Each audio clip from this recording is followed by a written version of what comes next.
Yo, halo guys, sebelum gua lanjutin ke pembahasannya, gua nggak bosen-bosen ngingetin ke kalian dulu. Yuk dukung dulu channel ini dengan pencet tombol subscribe dan loncengnya di bawah ini agar kalian tidak ketinggalan update dari channel ini. Dan juga like dan share ke kawan-kawan kalian biar di channel ini semakin dikenal banyak orang. Pastinya dukungan dari kalian sangat gua butuhin untuk ngebuat gua terus semangat dan terus update ke depannya. Oke, kalau gitu kita langsung lanjut aja ke pembahasannya. Yo, halo guys, kali ini gua bakal ngebahas light novel Mau Sama Retri. Di sini gua bakal mulai bahas di volume ketiganya, yaitu lanjutan dari animenya.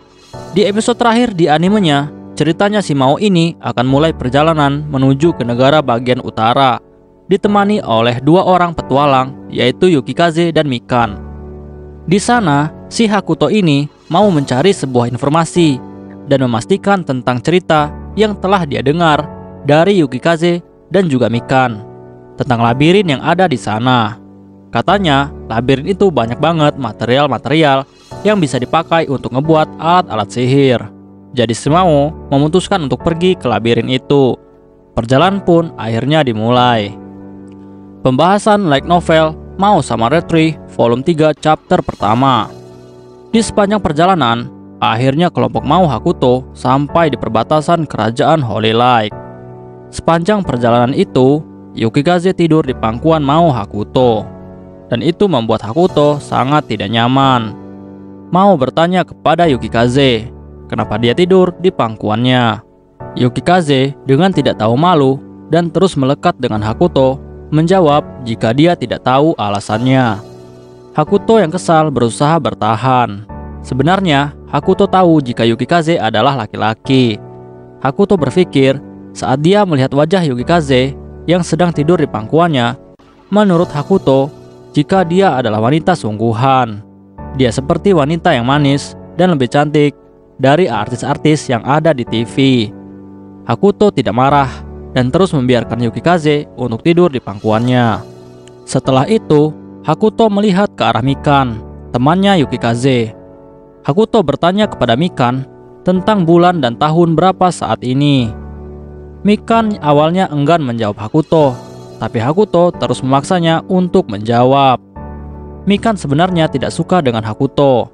Mikan sebenarnya tidak mau ikut di petualangan ini, tapi Yukikaze memaksa Mikan untuk ikut. Mikan menjawab bahwa saat ini adalah tanggal 10 Juli tahun 2000 dari kalender suci. Hakuto yang mengetahuinya sangat kaget, karena waktu di dunia ini sama dengan waktu yang ada di Jepang. Setelah itu, Hakuto kemudian bertanya lagi kepada Mikan tentang cerita dari Yukikaze bahwa saat ini adalah musim perang. Mikan semakin kesal kepada Hakuto karena dia banyak bertanya, tapi Mikan tetap menjawab. Mikan bilang bahwa bangsa utara memiliki musim perang dari April sampai September, dan gencatan senjatanya dari Oktober sampai Maret. Jadi saat ini adalah musim perang di bangsa utara. Mikan masih kesal dengan Hakuto, dan Mikan balik bertanya kepada Hakuto, apakah Hakuto manusia atau bukan? Karena kekuatan Hakuto sangat di luar akal manusia. Hakuto langsung menjawab jika dia adalah manusia dengan nada yang sangat santai. Jawaban Hakuto malah membuat Mikan semakin kesal. Mikan berdiri dan mau memarahi Hakuto. Tapi sebelum Mikan bisa marah, tiba-tiba kereta mereka bergoyang dan membuat Mikan terjatuh. Tanpa sengaja, celana dalam dari Mikan terlihat dan Hakuto tidak sengaja melihatnya. Tapi untungnya, Hakuto sudah belajar menahan ekspresi untuk tidak terkejut. Karena saat ini, dia adalah Mao yang harusnya tidak terpengaruh dengan celana dalam wanita. Tapi di dalam hatinya, Hakuto sangat terkejut. Dia mengingat dengan jelas warna dari itu, dan itu berwarna merah. Mikan yang mengetahui itu, dia sangat marah dan kesal. Dia terus memarahi Hakuto. Tapi Hakuto dengan ekspresi santai menjawab seolah dia tidak peduli dengan hal itu. Hakuto bilang jika dia hanya melihat ke arah langit di luar jendela. Mikan pun langsung membangunkan Yukikaze yang masih tertidur di pangkuan Hakuto. Yukikaze lalu bangun. Hakuto tahu bahwa Yukikaze pasti akan mulai berkata-kata yang aneh, dan itu akan membuat Hakuto menjadi sangat jijik. Jadi Hakuto langsung menyumpal mulut Yukikaze dengan permen stamina. Hakuto juga memberi makan permen kepada Mikan, tapi Mikan malah salah paham dan menganggap Hakuto mau meracuninya dengan permen. Mikan tidak percaya kepada Hakuto karena dia adalah Raja Iblis. Mikan lalu mengeluarkan item sihir berbentuk boneka. Boneka itu memegang bendera berwarna merah di kanannya dan putih di tangan kirinya. Item boneka itu digunakan untuk mengetahui minuman atau makanan yang sudah diracuni atau tidak. Jika boneka itu mengangkat putih, berarti itu tidak beracun, dan jika merah berarti beracun. Mikan langsung menaruh permen itu di bonekanya, dan boneka itu mengangkat bendera putih, yang artinya permen itu tidak beracun. Hakuto yang melihat itu sangat terkejut dan merasa sangat konyol. Tapi Hakuto menyadari jika item itu cukup berguna. Item itu memiliki fungsi yang sama dengan sihir Angel Spoon milik Putri White, kakak Luna dan Queen, yang dapat melihat kandungan racun di makanan atau minuman. Mikan langsung makan permen itu. Mikan bilang bahwa rasanya seperti jeruk dan manis. Yukikaze yang melihat Mikan menjadi salah paham dan bilang jika Mikan adalah orang yang cabul. Mikan menjadi marah dan menyuruh Yukikaze untuk diam. Hakuto lalu bertanya kepada Yukikaze tentang ibu kota di kerajaan bangsa utara. Yukikaze menjawab jika ibu kota memiliki hukum mereka sendiri, dan setiap kerajaan juga memiliki bangsanya dan hukum sendiri-sendiri, dan saling berperang di bagian utara. Mau Hakuto lalu bilang bahwa dia akan ke ibu kota suatu hari nanti. Yukikaze tanpa malu langsung berkata jika dia akan ikut dengan Hakuto dimanapun Hakuto akan pergi. Mikan semakin kesal karena hal itu. Akhirnya sampailah mereka di pos pemeriksaan di perbatasan negara dan berhasil masuk ke daerah bangsa utara. Sampailah Hakuto dan kawan-kawan di kota Suneo di daerah bangsa utara. Mau Hakuto dan kawan-kawannya sangat kagum dengan keindahan kota tersebut.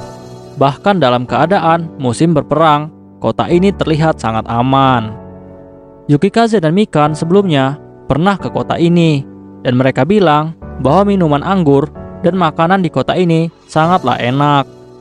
Hakuto yang mendengar itu merasa terpancing dengan makanan dan minuman yang sangat enak. Karena selama Hakuto dilempar ke dunia ini, dia belum pernah makan yang enak-enak.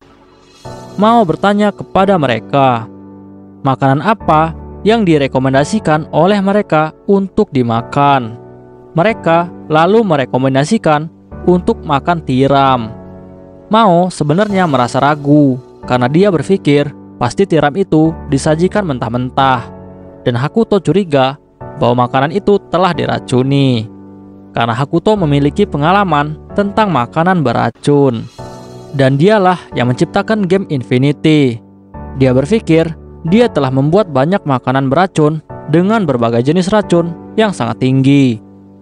Mikan meyakinkan Mao jika dia memiliki item boneka yang akan mengetahui jika makanan itu beracun. Tapi tetap saja Hakuto masih ragu dan memutuskan untuk memasak tiramnya terlebih dahulu sebelum dimakan mentah-mentah. Akhirnya mereka pun sampai di penginapan yang ada tempat makannya yang menjual menu tiram. Yukikaze dan Mikan sangat bersemangat, tapi Hakuto masih agak cemas, tapi tetap berusaha untuk terlihat cool. Hakuto dan kawan-kawan lalu langsung masuk ke tempat itu. Mikan dengan tidak sabar langsung ke pelayan dan memesan makanan. Mikan dengan santai berbincang-bincang dengan pelayan di penginapan itu.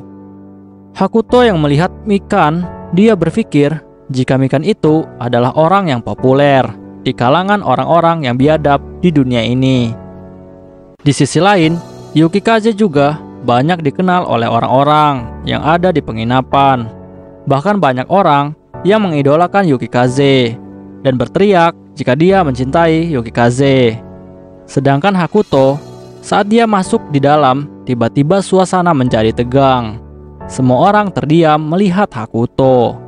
Mereka melihat Hakuto dengan pakaian yang sangat aneh dan dengan gaya rambutnya yang sangat langka di dunia ini. Banyak yang ketakutan dengan tatapan Hakuto yang mengintimidasi. Yukikaze lalu langsung mengajak Hakuto untuk duduk. Hakuto pun setuju dengan usulan dari Yukikaze. Dia pun langsung duduk dengan dia.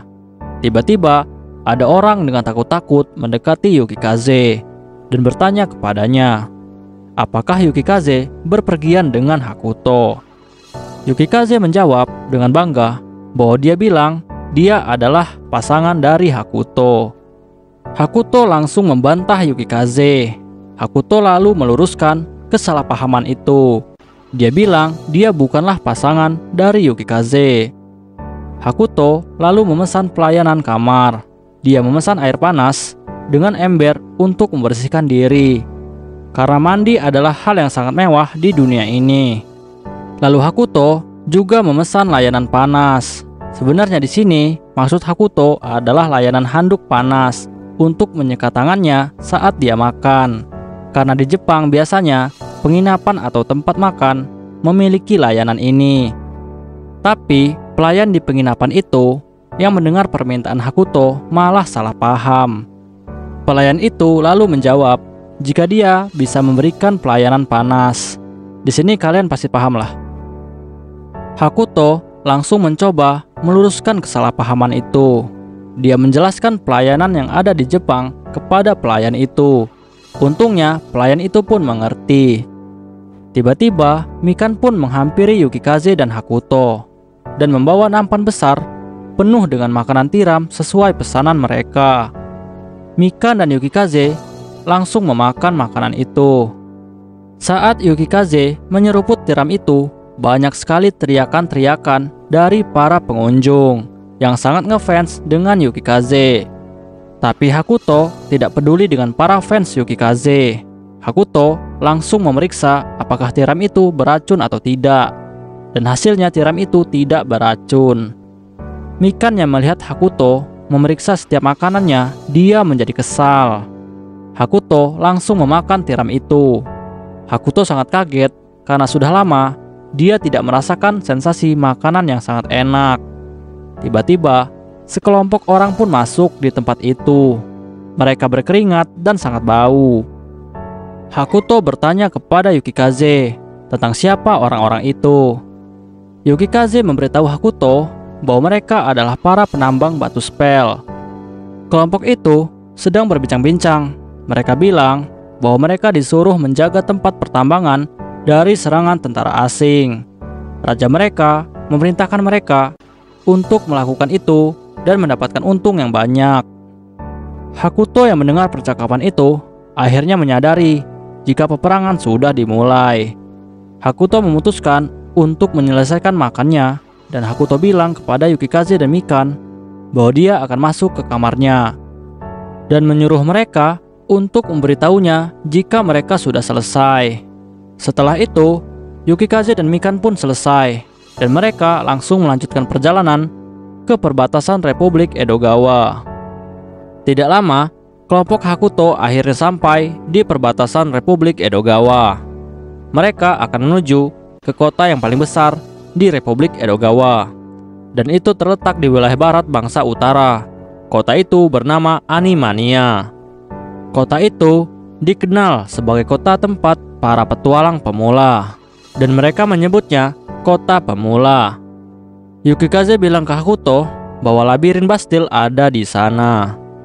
Yukikaze juga memberitahu Hakuto bahwa labirin itu berbentuk seperti penjara. Hakuto pun semakin penasaran dan dia bertanya banyak pertanyaan kepada Yukikaze. Hakuto bertanya tentang apa saja yang masih bisa didapatkan dari labirin itu. Mengapa item-item di labirin tidak pernah habis? Dan apakah monster berkembang biak? Dan masih banyak lagi pertanyaan dari Hakuto. Yukikaze dan Mikan tidak tahu harus menjawab pertanyaan itu karena mereka sendiri tidak begitu tahu banyak tentang labirin. Selama perjalanan itu, Hakuto dipusingkan karena tingkah laku dari Yukikaze kepada dirinya yang tidak normal, tapi Hakuto hanya bisa terdiam. Akhirnya mereka pun sampai di kota pemula. Hakuto sangat merasa senang karena dia bisa melihat kota ini sangat indah dan ceria.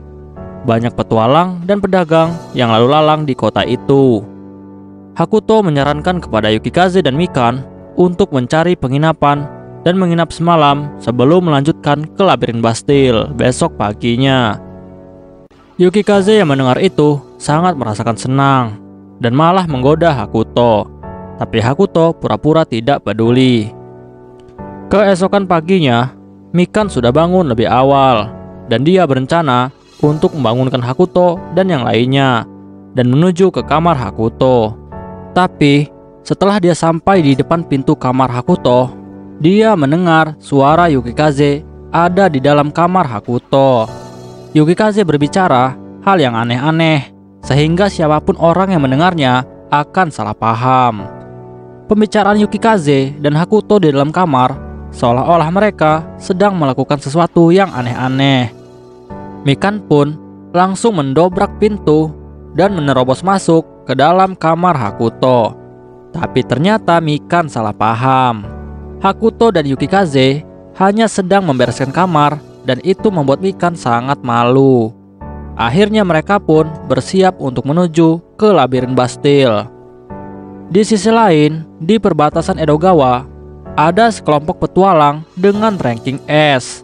Dia adalah Ming dan Olgan. Tujuan mereka juga adalah ke labirin Bastille. Mereka saat ini sedang bertarung dengan ras demi-human. Di sebuah hutan, ras demi-human tidak menyukai manusia karena banyak manusia yang memburu mereka. Ming lalu berbisik kepada Olgan bahwa dia memiliki sebuah ide untuk memberikan para demi-human minuman alkohol untuk dijadikan pertukaran. Ming dan Olgan menginginkan sebuah informasi dari para demi-human. Setelah pertukaran itu berhasil, Ming dan kawannya pun mendapatkan informasi dari demi-human dan mereka pun langsung menuju ke kota Doile. Di sisi lain, Hakuto dan kawan-kawan sudah bersiap-siap untuk masuk ke dalam labirin. Mereka melihat banyak juga para petualang yang akan menuju ke labirin Bastille. Dan untuk masuk ke labirin, para petualang diharuskan untuk membayar 1 koin emas. Hakuto berpikir bahwa labirin ini digunakan pemerintah sebagai mesin pencetak uang. Item yang diambil oleh para petualang pun di labirin itu bisa kembali seperti semula dan tidak ada habisnya. Dan itu membuat negara sangat diuntungkan. Hakuto lalu bertanya kepada Yukikaze tentang berapa banyak labirin yang dimiliki oleh bangsa utara. Tapi Yukikaze tidak memiliki banyak informasi tentang hal itu. Hakuto di dalam pikirannya, dia menyamakan labirin dengan sebuah lotre. Jika dapat, dia untung, jika tidak, dia rugi, dan membuat pemainnya kecanduan untuk terus mengikutinya. Akhirnya, Hakuto dan kawan-kawan pun mulai memasuki labirin. Saat memasuki labirin, Hakuto berpikir, siapakah orang yang membuat labirin yang seperti penjara ini? Mereka lalu masuk ke labirin itu dengan begitu banyak orang, dan itu terlihat seperti mereka kunjungan wisata daripada terlihat seperti ingin menaklukkan labirin. Tiba-tiba, mereka pun akhirnya diserang oleh sekelompok monster siput. Mikan langsung bereaksi dan menebas monster siput itu dan mengambil cangkangnya. Cangkang siput itu adalah salah satu material yang bisa dijadikan untuk bahan bangunan. Lalu Mikan memberikannya kepada Hakuto. Setelah Hakuto melihat cangkang itu, dia menjadi sangat serius.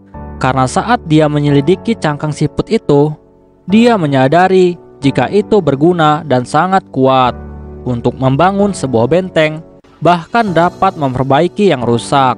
Mungkin hanya Hakuto saja yang bisa tahu kegunaan optimal dari cangkang itu. Hakuto lalu memberikan cangkang siput itu kepada Yukikaze untuk dibawa dengan menggunakan sihir Yukikaze. yang dapat membawa barang dengan kereta salju.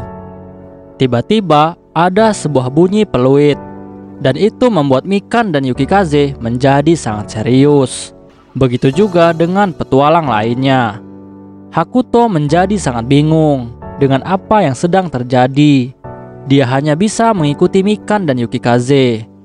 Yukikaze lalu memberitahu Hakuto bahwa bunyi peluit itu adalah tanda akan dimulainya pesta monster.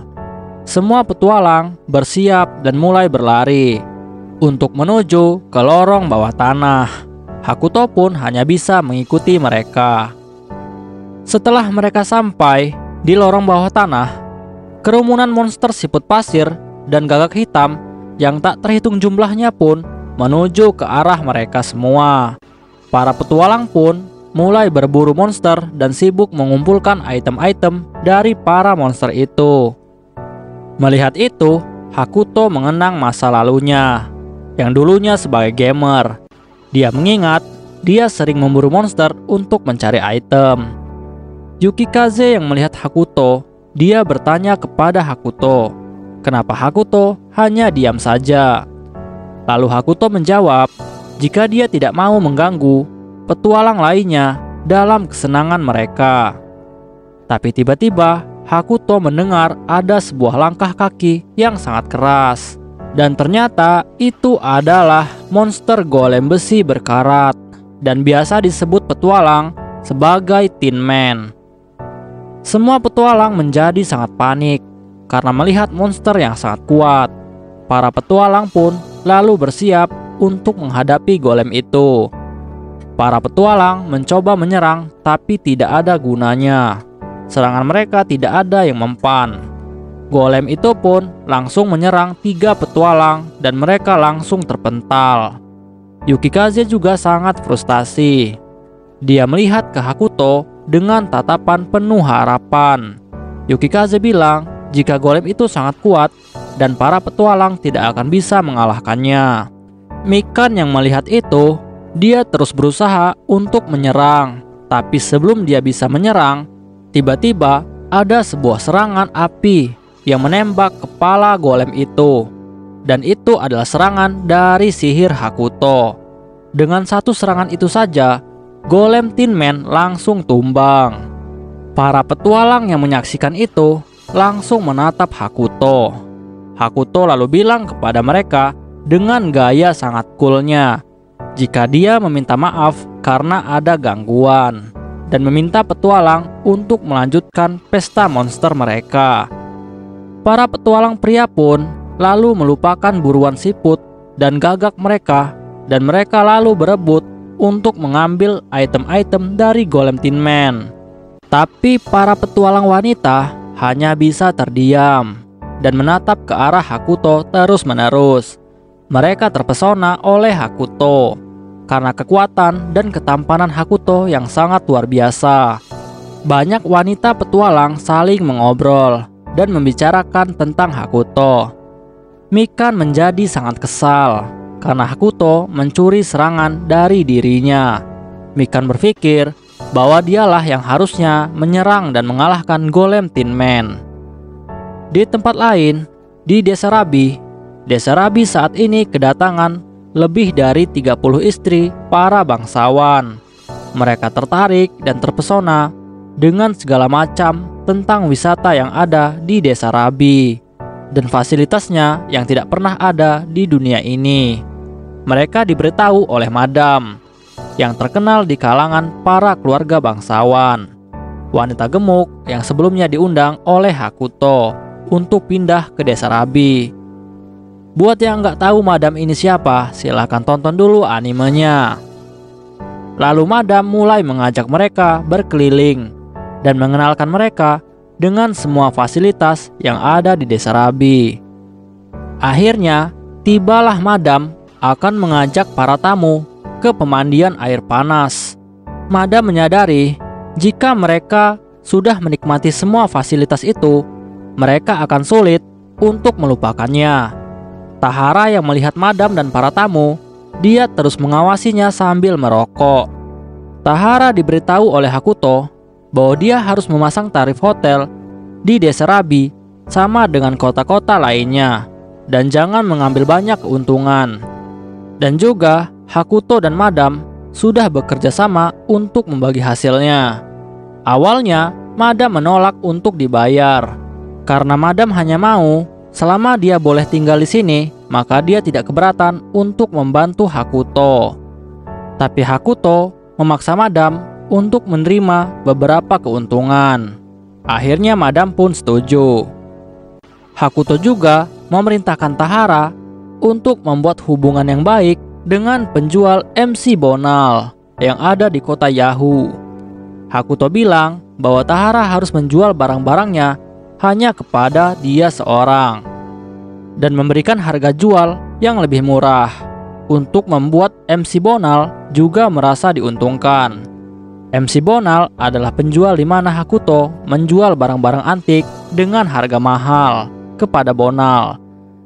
Buat yang nggak tahu Bonal itu siapa, silahkan ditonton di animenya di episode ketiga saat Hakuto menjual sebuah mangkok antik untuk minum teh.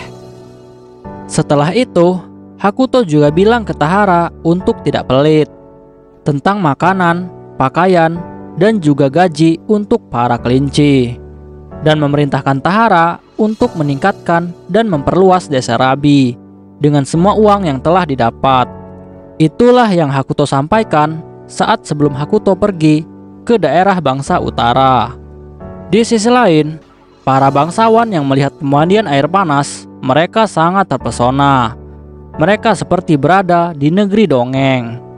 Mereka menikmati semua fasilitas di pemandian air panas itu, dan semuanya tampak sangat takjub.